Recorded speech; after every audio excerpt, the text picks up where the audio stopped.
Alright, we're good. Cool. Are we rolling? Full screen? Yeah, we're good.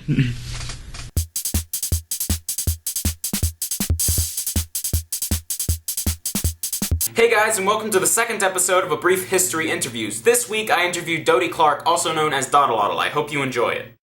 Now, of course, I know who you are, but for those who are watching who might not know, could you just give a little introduction to yourself? My name is Dodie. My channel name is DoddleOddle. I vlog and play ukulele and write original songs about quirky stuff. Occasionally do the odd cover. And, yeah, that's it. So how long have you been singing and playing / writing music? I've been singing since I can remember. Pretty sure I just, when I was 1 or 2, I just used to toddle around the house just going, la la. I first got a crappy keyboard thing from school for free when I was 9 or something, and I started playing around on that, and I was like, oh, this sounds pretty, and this sounds nice. I'm going to write words with that, and obviously, at first, they were awful, but yeah, I started writing at 7. I probably started writing well when I was 14-ish. What were you doing before you started YouTube? Being a nerd. I actually studied back then. I just watched YouTube more, really. I never really made videos myself. When was it that you first discovered YouTube? You know, I can't actually remember. No, I think probably in its really early stages. But that was just, funny cat videos and all that jazz. I first discovered people were making vlogs. I think the first person I discovered was Shane Dawson, and that's really bad because I was probably really quite young, and his stuff is rather crude. Yeah. Speak words now, please. When did you start actually making videos? About 2 years ago. My family was going out, and we had some time because I was ready to go. I was looking all, makeup and whatever, and my parents were taking ages, and I was like, I'm gonna do something. So I just put my camera, this awful camera, on a stack of books, and just recorded the piano backing for a song I made up in year 10, and sang it really cheesily. My phone's ringing. Yeah. So that was the first video I put on my channel, and it's really bad. I first started making videos ever since I was little. I used to just film myself, those really cheesy ones where it's you talk in an American accent. Well, you wouldn't know that actually, but every English kid talks in an American accent in play games. I think it's because of movies and stuff. Every kid's oh no, let's get to the base camp, and Go over there! Go over here! And it's really bad. So that was kid videos, and then I started putting them up on on a channel called Dodders5. Seriously, that was awful, god awful. So, who would you cite as your main musical influences? I don't really know. I don't have any. I have people I like, and I've recently found people who sound more like my sound, but I wouldn't say they influence me. Obvious ones are the Beatles, just purely for their song structure. And Dad kind of introduced me to 60s, 70s, 80s stuff, so I was listening to Electric Light Orchestra and stuff. I heard pop stuff, which was S Club 7 and Venga Boys at the time, and I didn't like that. Oh, hipster kid. Nowadays, I really like Ingrid Michaelson. I don't even know how to say her name, but she's gorgeous, and her voice is stunning, and her songs are adorable. And Regina Spektor, she's great as well. Who would you cite as some of your influences in terms of YouTube? That's a good question, because I actually do copy people. I really admire Kick the PJ, because his videos are just so colourful, and that's what I like in videos, just colour. And, it's nice to look at. I used to get my influences from Charlie McDonald. Charlie's until I realised that I couldn't copy him. I wouldn't be original at all. Okay, when did you notice that your videos were first starting to gain attention? The first thing that happened was I won a competition from Rhett and Link. Yeah, you're not. I actually didn't know who you were when they announced the winner to that contest, but watched the video, and then, 2 weeks ago, I went back and I just go, oh!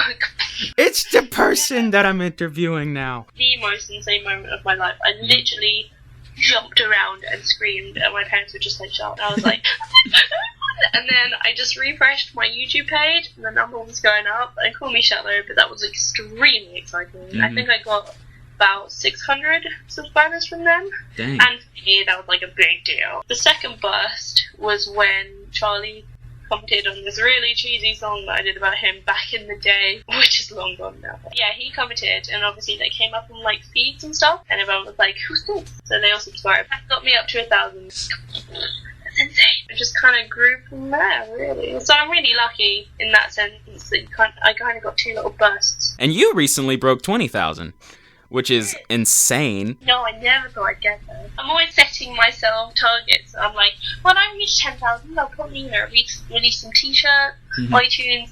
Nope. So I was like, yeah, 20,000. So I would definitely love a DoddleOddle album. That would be amazing. that would be fun to make. I don't know how to go about it, actually. What would you say are some of the biggest highlights of your YouTube/music career so far? Gatherings. Definitely gatherings are the most fun things ever. There's just this, like, typical gathering thing you do in England. I sit on a train, flipping, terrified and excited at the same time, like, oh my god, oh my god, oh my god. I walk there, I get people come up to me, and they're just like, here, have this. But why? I didn't do anything. Can I have a photo? Jeez. Hug. What's your name? What's your Twitter? It's just so exciting to meet people who know who I am and I haven't met them yet, and that's really cool and fun. And then it gets dark, and then all of my friends go to a pub, and it's just like the best thing ever, and like it's just so fun, especially in the summer when it's all warm and nice.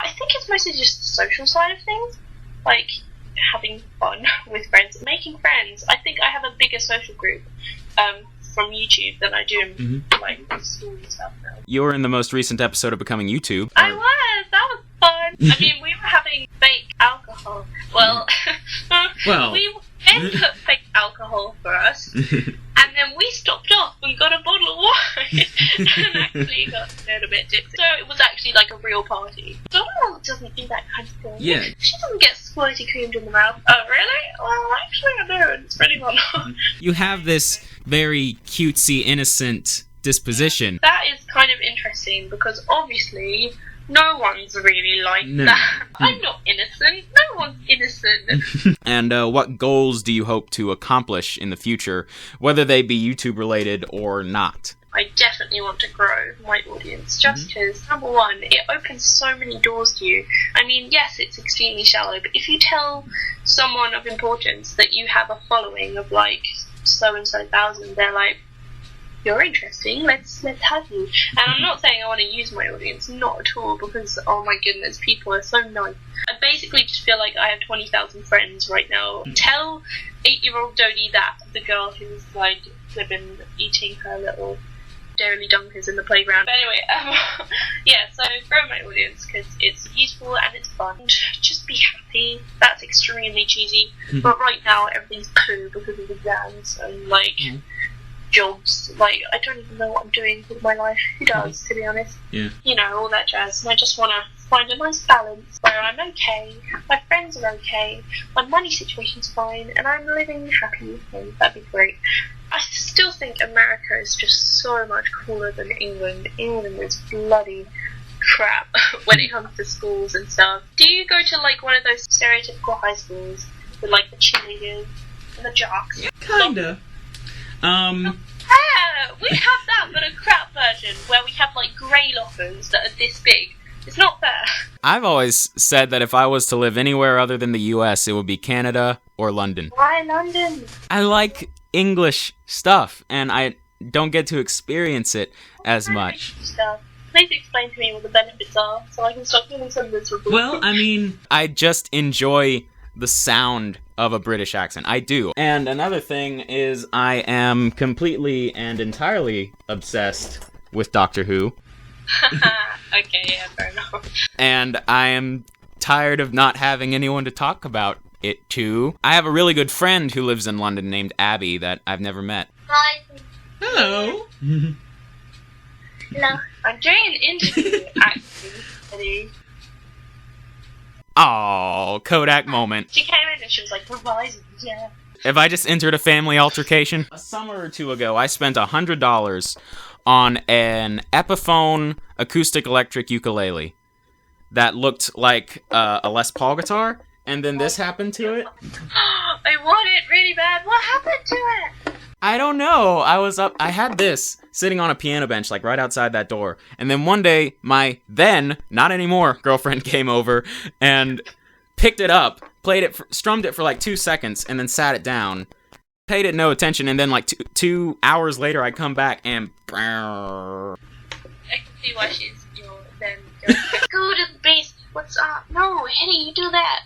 Oh my God! Look, it's a monster. It goes from, oh hello, my name's Hetty, to, oh my gosh, let's go to the park today. That's actually not bad. That's good. Hey, let's talk in American accents for like the rest of this interview. No, you'd go interview. Interview, yeah.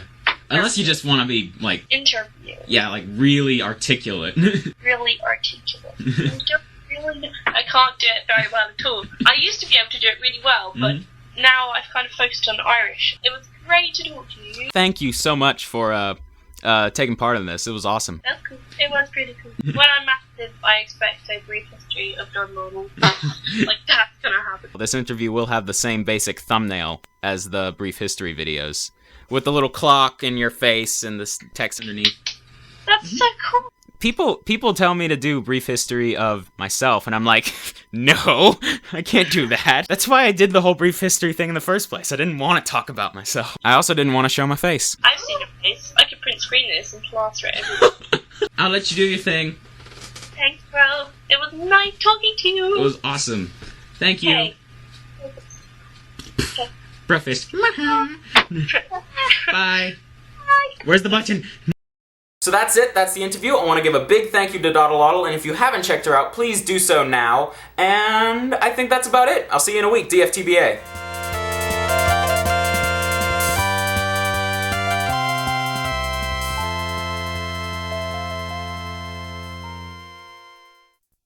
This is my YouTube book. Yeah, list. Good, by the way. Your brief history of. I literally just went through like loads. That was so good. I like the way when you talk and like your subtitles get messed up. It's funny.